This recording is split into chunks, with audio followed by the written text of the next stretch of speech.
Hey guys, so in today's video, I thought it would be interesting to share with you guys some tips for time management working as a CNA.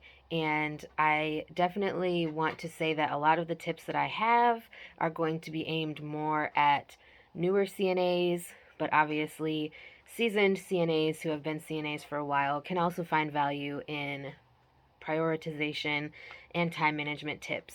So hopefully you guys will find this helpful. And again, I do have notes open right behind the camera. So if you see me kind of looking away from the camera, that is why. So my number one tip, I have 7 tips. Hold on a second. Okay, so my number one tip is going to be plan your day out.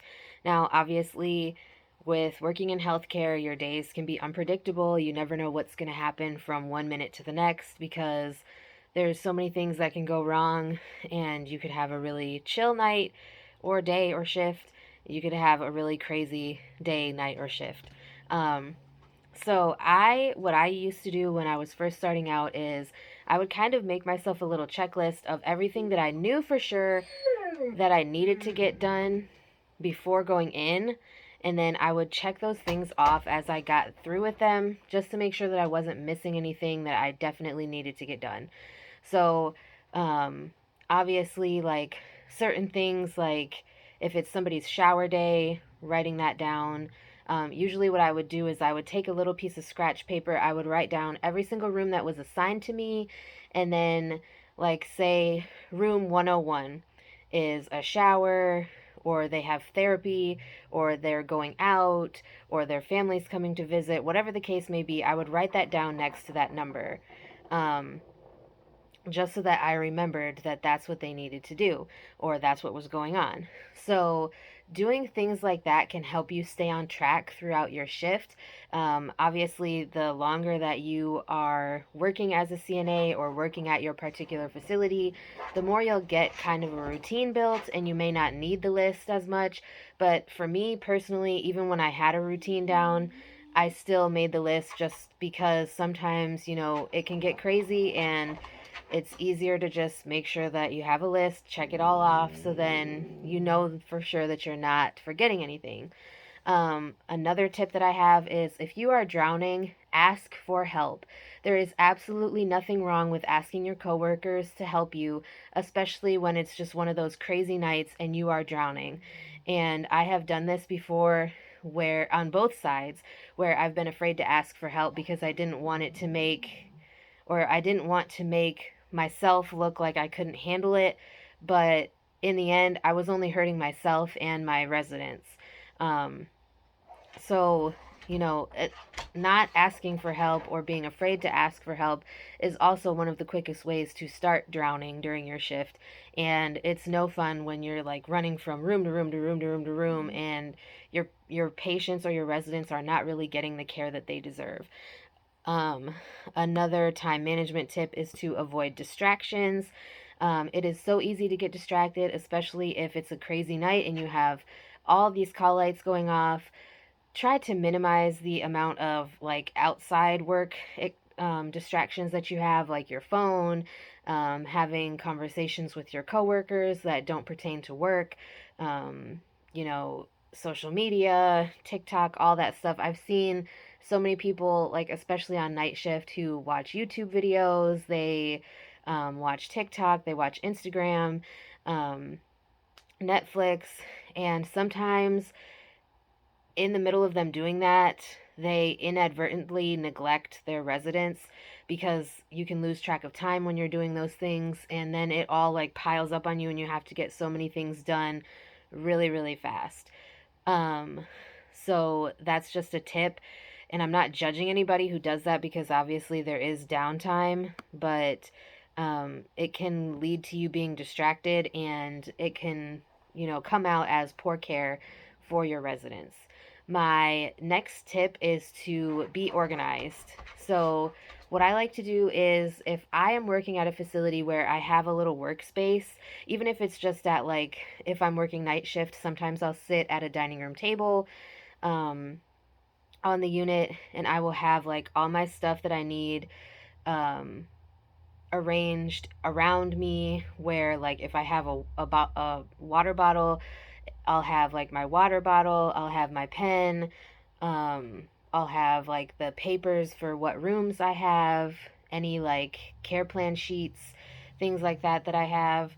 Um, so, like, it's so much easier to get things done in a more efficient way if you are organized about what you're doing, if you're keeping your space that you are occupying during your shift clean and tidy. Um, just try to organize everything that you need. And also, part of that, well, I don't necessarily think that this is part of being organized, but make sure that you're not waiting until the very last minute before it's time for you to leave to chart, because you can forget things that actually happened, or you can mischart, make mistakes and things like that. And so it's easier to just chart it as soon after you've done it as possible, so then it's as accurate as possible. Um, Number 5 would be to be prepared for your shift. Um, this can include like keeping things that you need on hand so that if somebody pushes that call light, then you can, respond to them fairly quickly. And some people that I've worked with have like a little kit that they bring, whether it's like a little fanny pack or whatever the case may be. Some people have like a little carrier where they keep like different size briefs. If the person doesn't have their own, like if they use the facility briefs, they will keep briefs or the pull ups, um, gloves, pens, a watch, um, any other supplies that you might need that are more patient specific.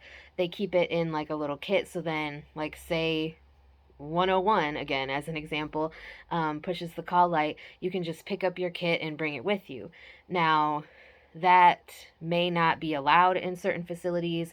All of these facilities have different rules and policies on things like that. So just make sure that it's okay with your DON or your administrator.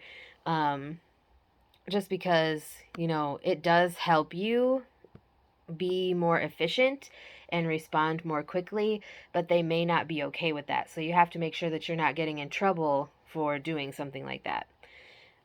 Tip number 6 would be to help out your coworkers whenever you can. Obviously, don't just stop what you're doing right in the middle of patient care. Make sure that your residents or patients are taken care of like they need to be and like they deserve to be. But if you notice that a coworker is drowning, please go help them. They may refuse your help, but at least you offered. Um, you know, Obviously, if you are someone who is helpful to your coworkers, they are much more likely to help you in the future when you need it.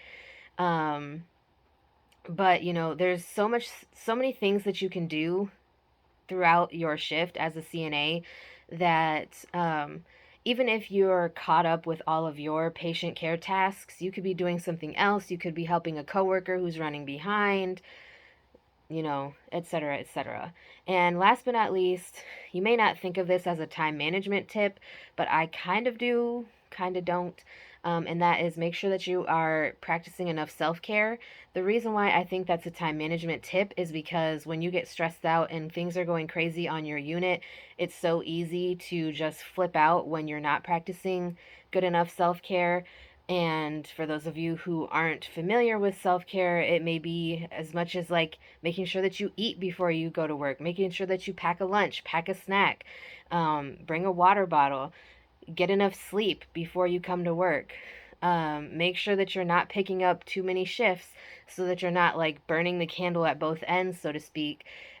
Make sure that you're trying to get a consistent sleep schedule.